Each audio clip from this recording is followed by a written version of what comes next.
অপু বিশ্বাস আর শাকিব খান তারা নাকি আবারও এক হতে যাচ্ছে।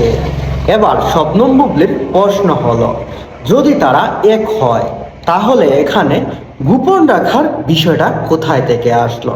এটা তো খুবই গর্বের ব্যাপার। এটা তো তারা সামাজিক যোগাযোগ মাধ্যমে বা যে কোনো জায়গায় বুক ফুলিয়ে বলতে পারতো যে আমরা এক হচ্ছি। এখানে লুকানোর বিষয়টা কোথায় থেকে আসলো? বুবলির কথায় যুক্তি আছে।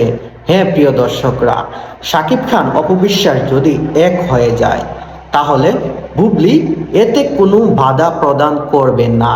তিনি বলছেন, এটা আপনারা চাইলে মাইক নিয়ে সবাইকে জানাতে পারেন, এটাতে গোপন রাখার মতো কোনো কিছুই আমার চোখে পড়েনি। আমি চাই এটা তাদের পারিবারিক ব্যাপার। যদি তারা এক হয়ে যায় আলহামদুলিল্লাহ, এতে আমার কোনো আপত্তি নেই।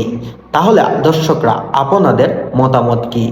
শাকিব খান আর অপু বিশ্বাসকে কি আপনারা সবাই এক বাসায় একই সিনেমায় দেখতে চান, নাকি শবনম বুবলি আর শাকিব খানকে আপনারা এক সিনেমায় দেখতে চান?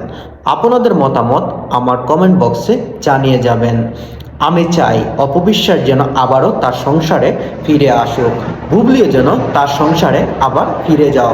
কারণ আমি চাই দুজন মিলেমিশে সংসার করুক। শাকিব খানের দুইটা ছেলে আছে, দুইটা ছেলেকে নিয়ে সে সুখে থাকুক।